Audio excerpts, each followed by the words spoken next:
Welcome to Bite-Sized Frights. This week we continue with the fifth and final part of our 50 States of Fear series, a road trip through some of the most bizarre and terrifying urban legends found across America. In this episode we examine some sinister stories of bunny men, banshees, and Bigfoot, winding our way from cursed forests to haunted rivers in search of tales that, for some of you, will be right on your doorstep.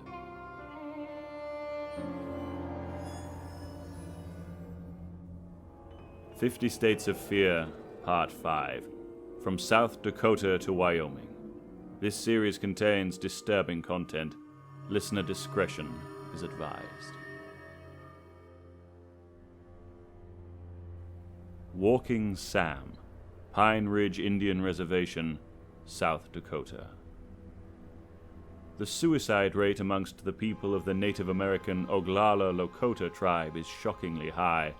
In December 2015, there were 103 recorded attempts in a population of just under 20,000. Numerous incidents of mass, almost ritual suicide involving local teenagers have been narrowly avoided. Poverty, oppression, racial inequality, and unemployment all contribute to the severe levels of depression and mental health issues found in the Pine Ridge Reservation.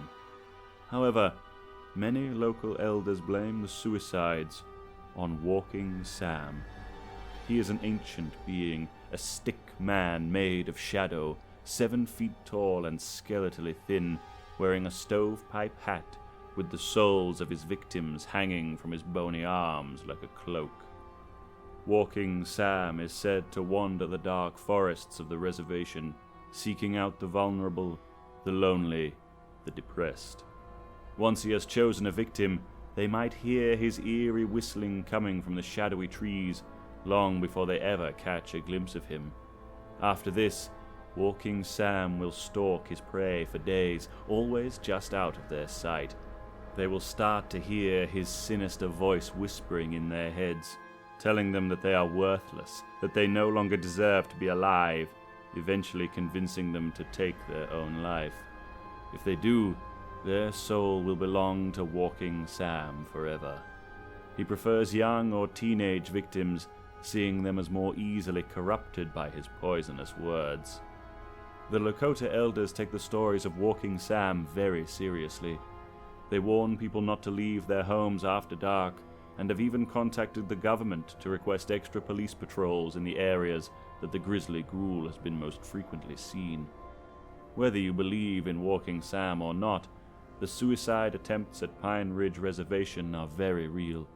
It is a community where the specters of depression, desperation, and maybe even a soul-stealing stickman stalk the streets. The White Bluff Screamer, Tennessee. According to legend, in the early 1920s, a family built their home in the deep Tennessee woods near White Bluff. The father, mother, and their 7 children had come to this land to seek a new, prosperous life. However, before long, the family began to notice some strange goings-on around their little farm. Worst was the screaming that started in the dead of night, inhuman screeching and wailing that echoed from the dark forest, terrifying both children and adults alike. The father soon decided enough was enough. He loaded his gun and set out into the shadowy trees in search of whatever foul creature was responsible for the ungodly screams. After a while, he suddenly realized the sounds were coming from behind him. With icy dread clutching at his heart, he hurried back to the farm, but far too late. His entire family had been torn to pieces, their body parts strewn across the cabin that was now ankle-deep in blood. Some say the White Bluff Screamer was the unwanted child of an old couple who lived deep in the woods. Born with monstrous deformities, the child was kept hidden in the basement until one day, when it was old enough, it escaped, butchering the parents before fleeing into the forest, where it wandered in desperate loneliness, screeching at the moon. Others say the creature is something closer to a banshee, a witch-like spirit that haunts families and screams horribly as a sign of impending death. Whatever the White Bluff Screamer is, many locals claim to have seen a hulking white shape shifting through the trees, while others will tell you that if you listen carefully, you can hear its blood-chilling cries ringing out in the darkness. Those that have not encountered the Screamer still keep their doors securely locked until morning, for fear of being paid a murderous midnight visit by this bloodthirsty beast.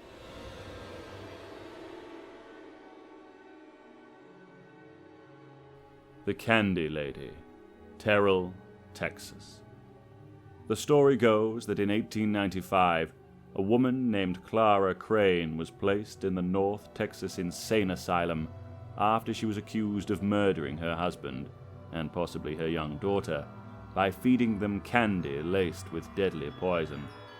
Whilst in the asylum, Clara made herself a doll out of torn bedsheets. She called the doll Marcy, after her dead daughter, and could be seen talking and singing to Marcy while she wandered the halls.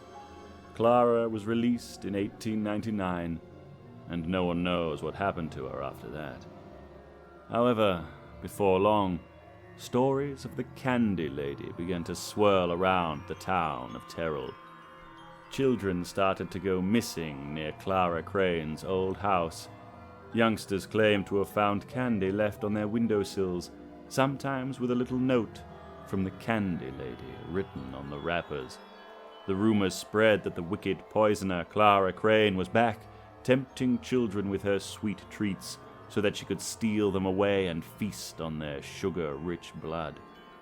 A local farmer discovered a set of child-sized teeth inside a candy wrapper one morning whilst out tending his fields. Shortly afterwards, the sheriff's deputy charged with investigating the disappearances was found murdered. His eyes had been stabbed out with a fork, and his pockets stuffed with candy. Is this an urban legend, invented to teach children not to take candy from strangers, or perhaps to gloss over some very real, heinous crimes? Who knows? But it is said that the Candy Lady is still out there, lurking in the shadows, luring children with sticky, sugary snacks so that she can pull out their teeth, jab their eyes with forks, or drink their syrupy blood like wine. This is one lady you do not wish to meet whilst out trick or treating. The Curse of Escalante Forest, Utah.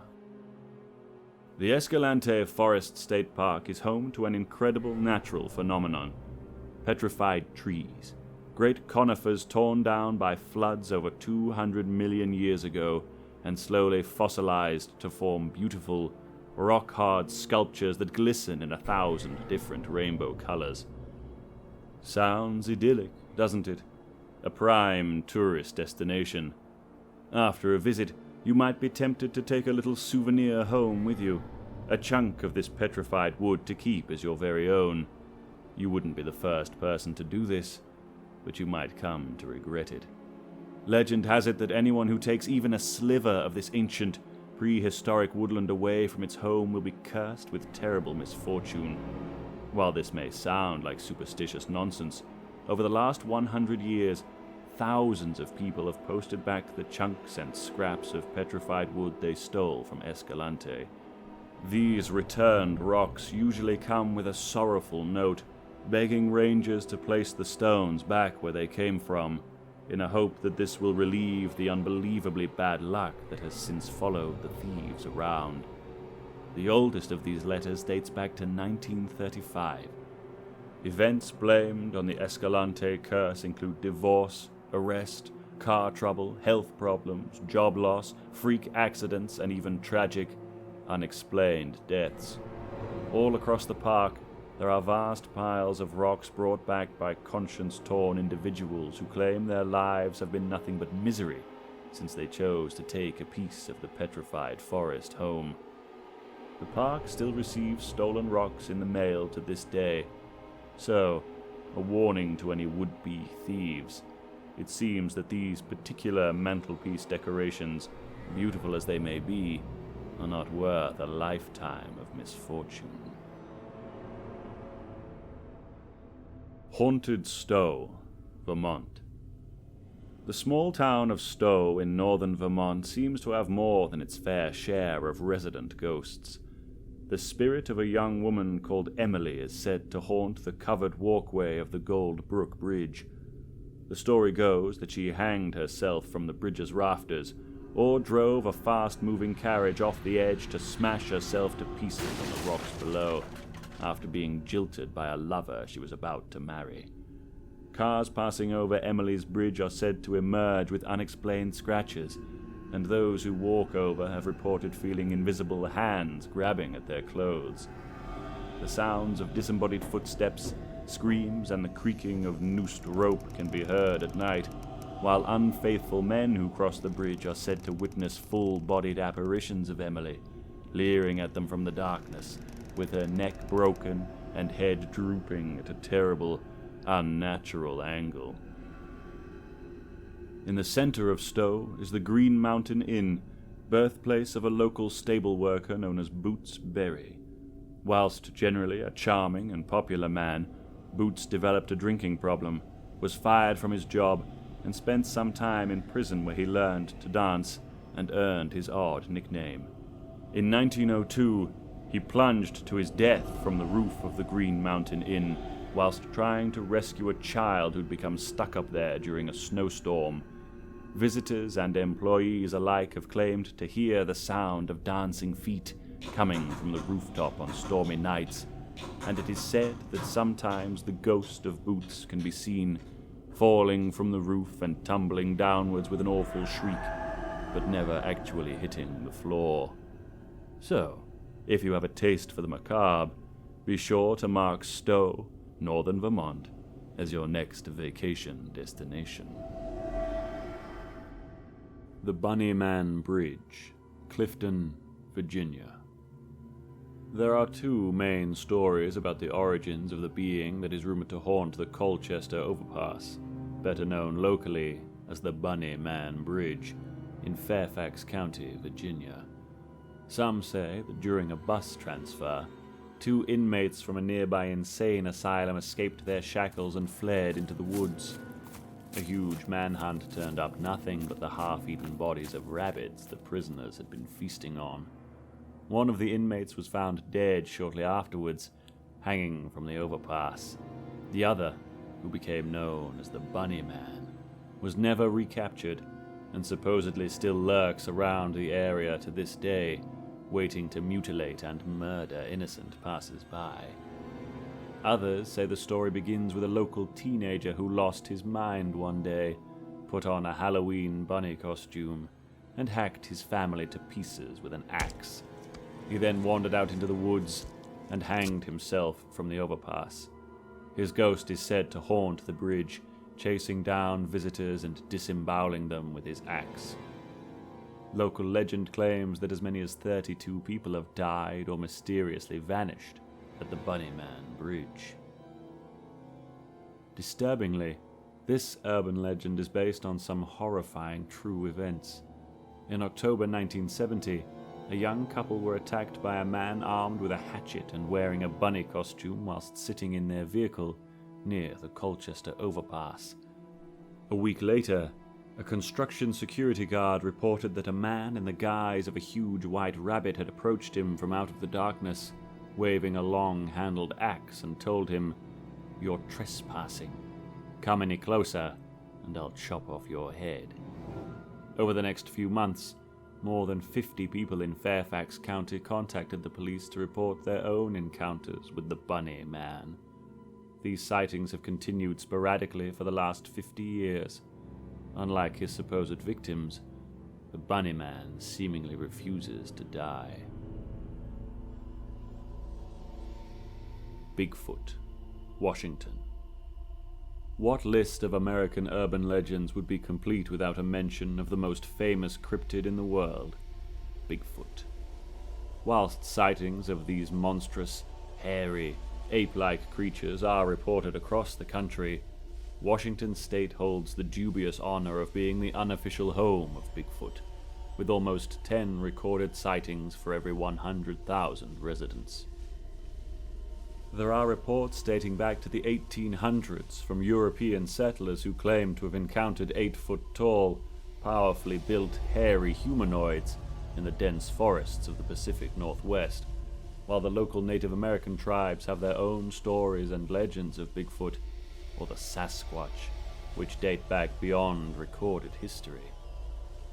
In most cases, the creatures are described as being reclusive and wary of humans, often vanishing into the forests as quickly as they appeared. However, there are many reports of more violent Bigfoot behavior. These beasts have been known to stalk hunters and hikers, hurling rocks and other objects into their campsites whilst screaming horribly in the night. There are reports of dogs and other pets or livestock being carried away by the Sasquatch, presumably as food. Some even blame the huge creatures for the numerous unexplained disappearances that occur with startling frequency in the mountains and wild places of America's vast national parks. What sets Bigfoot apart from other such mythical monsters is the sheer number of recorded, oddly credible sightings and encounters. There are literally thousands of them, dating back decades. While many are quick to dismiss any such claims as hoaxes or cases of mistaken identity, surely all of them cannot be false. If even 5% of such sightings are genuine, that is still hundreds of close encounters with these colossal creatures. And if one looks at the remote wilderness of Washington state, with its jagged mountains and misty forests, it isn't hard to believe that there could be something mysterious roaming those dark depths. The Mothman, Point Pleasant, West Virginia. West Virginia seems to be home to more than its fair share of terrifying, otherworldly creatures. Thunderbirds, shadow people, devil dogs, the Grafton Monster, the Flatwoods Monster, Beastmen, Bigfoot, and of course, the legendary Mothman. From November 1966 to December 1967, the small town of Point Pleasant was seemingly plagued by this mysterious being. Dozens of people reported seeing a man-like figure with glowing red eyes flying through the air at twilight, soaring on vast 10-foot wings. Some even said they had been chased by the Mothman, claiming that he had pursued them with ease, even after they fled in their vehicles at speeds exceeding 90 miles per hour. According to legend, the Mothman hid by day in an abandoned World War II munitions factory on the edge of town, only to emerge at night to swoop over Point Pleasant, terrifying the residents with his unblinking crimson stare.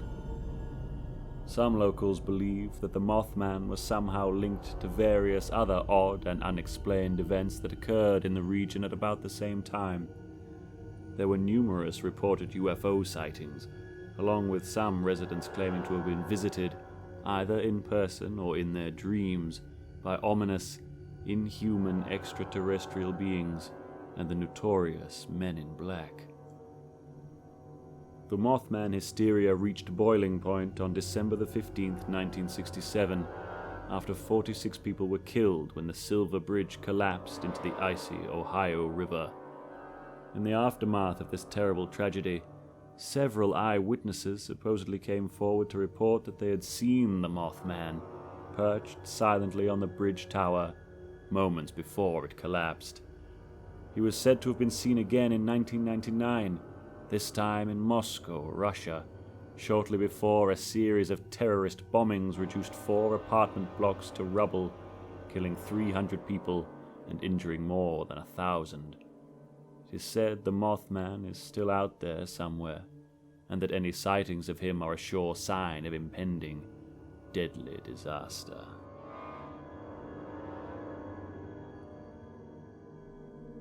Boy Scout Lane, Stevens Point, Wisconsin. The story goes that at some point in the 1950s, a troop of Boy Scouts went on a hiking trip in the woods near Stevens Point, Wisconsin. When evening fell, they set up camp, built a fire, and went to sleep. When the scoutmaster awoke the next morning, he found the camp deserted.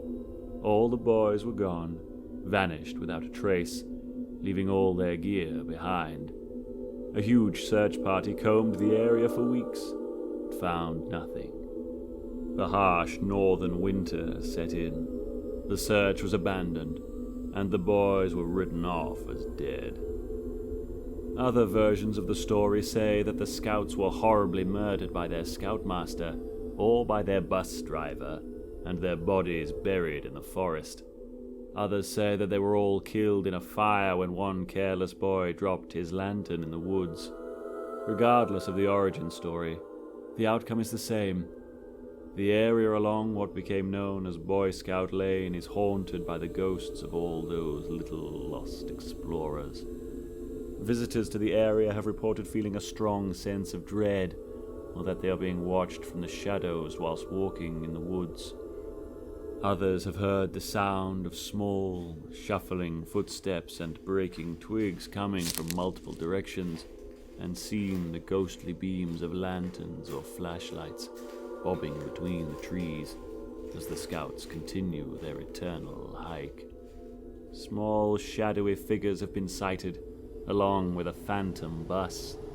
It is said that cars parked in or even driven through the area will emerge, covered in inexplicable, child-sized handprints. The area surrounding Boy Scout Lane is now privately owned and closed to the public. All things considered, this is probably a good thing. It might just keep us safe from whatever may lurk in those dark Wisconsin woods. The Platte River Ship of Death, Wyoming. Legend has it that a ghost ship sails the Platte River between Torrington and Alcova, and if you are unlucky enough to see it, death is surely not far behind. The ship supposedly rises from the water on moonless nights, emerging from a strange fog that soon blankets the entire river. As the ship grows closer, you will see that the mast, sails, and rigging are covered in frost. A ghostly, skeletal crew huddle on the frozen deck, standing around a corpse that is hidden from view. When the ship draws close enough, the dead sailors will step back, and the corpse will be revealed as someone you know, someone you love. The vessel is an omen of death. By the time you return home, the person you saw upon the deck will be dead, struck down the moment you laid eyes on that phantom ship and its dead crew. The Platte River Death Ship seems to appear roughly every 25 years. It was first sighted in 1862 by a trapper named Leon Weber. He saw the face of his fiancée on the corpse lying on the deck. When he returned home a month later, he was told she was dead and buried, having passed away on the same day he had the terrible vision. Then, one morning in 1887, a rancher named Gene Wilson saw his wife on the ship's frozen deck.